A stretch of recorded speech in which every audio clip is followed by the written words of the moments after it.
Heyo, what's up everyone? Welcome back to another video, and welcome if you are new.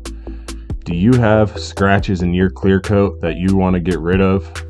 Well, as you can see here, this vehicle is backed up into a bush and it's got some minor to moderate scratches and scuffs, nothing too major, but stick around and I'm going to show you how you can go ahead and fix that.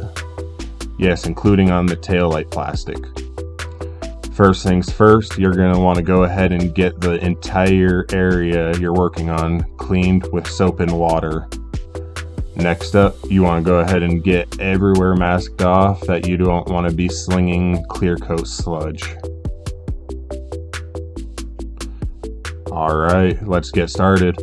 So I'll be using a 6-inch palm sander with 3M 5000 Trizac sandpaper.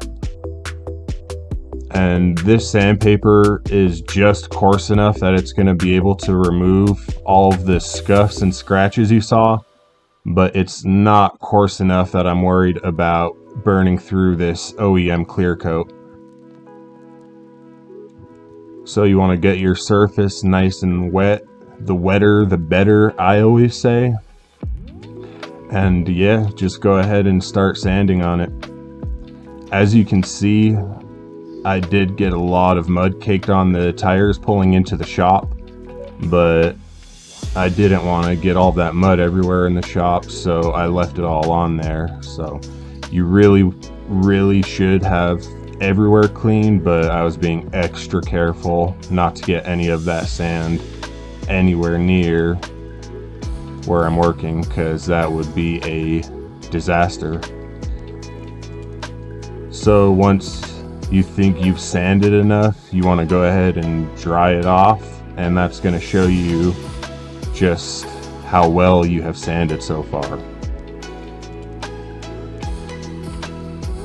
As you can see there, it's leaving a nice dull finish, and that's exactly what we're looking for. Alright, so after about 10 minutes with the palm sander and just working nice and evenly everywhere where there was damage, you can see little scratches here and there, but those will be taken care of with the compound. Alright, so here comes the polishing. I'll be using this little 3-inch polisher to start out with, and I'm using 3M Perfect It compound. It's number 1 out of the 3-step line. And you just want to go ahead and get that spread around nice and evenly. That way you're not slinging it around as soon as you turn your polisher on. And once you're started, just go ahead and keep working that back and forth nice and consistently. You do not want to stay in one spot for more than 1 second. That can cause some issues. Alright, so as you can see here, got it all wiped down, and just right there you can see that compounding alone is leaving a really nice finish, but it is still going to be leaving behind some swirl marks, as you'll be able to really see coming up here on the clear coat. And on the large areas, I'll be using this Makita polisher with a 7-inch 3M compounding pad. And same thing, you just want to work that back and forth a little bit, spread it around, and then go ahead and start polishing. Same thing with this, you need to keep that polisher moving. Do not sit in one spot. That's going to be your biggest downfall. If you burn through your clear coat, well, let's just say you're not going to be very happy with yourself. Typically, I do 2 passes. One time, not too much compound. Second time, I use a little bit more compound and just work it nice and evenly back and forth. Wipe off all that compound residue and check it out.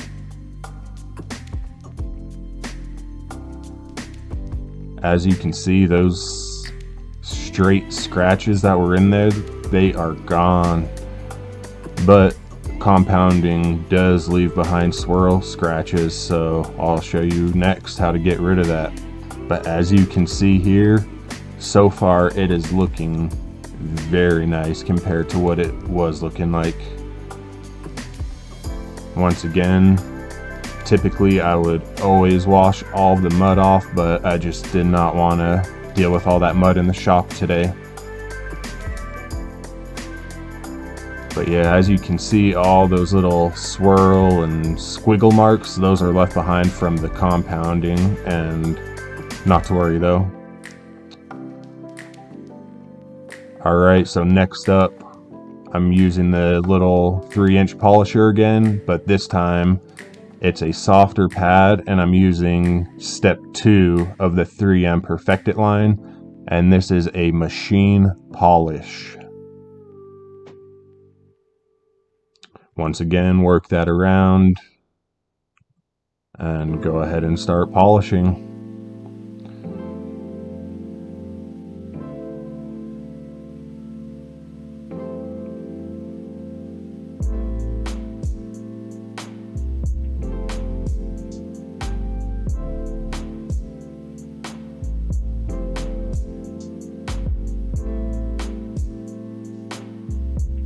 Alright, as you can see here, after using the machine polish, no scratches. Just a very, very nice, clean finish. Alright, let's go ahead and get started on the actual bedside now. Once again, using the 3M machine polish and a 3M machine polishing pad. Work it around and start buffing. Keep that pad moving nice and consistently. Do not sit in one spot for more than 1 second. That's the #1 rule when it comes to polishing. Go ahead and wipe off that extra polish and put a little bit more on there for a second go around.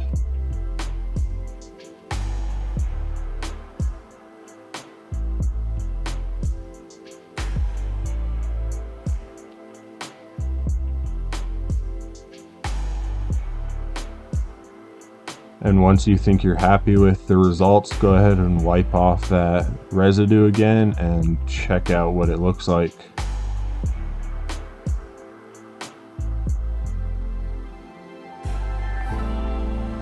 As you can see there are no more swirl scratches, no more straight scratches. This is pretty much as close as you're going to get it to the original OEM shine. As you can see, there is a little white speck there that is a chip in the clear coat, but I'm not too concerned about that. Once you're happy with the results of the entire surface area, go ahead and get it all unmasked.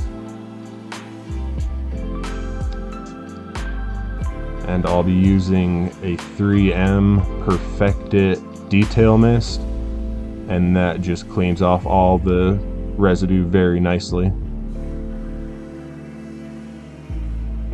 Just spray a nice mist on there and go ahead and wipe that all off.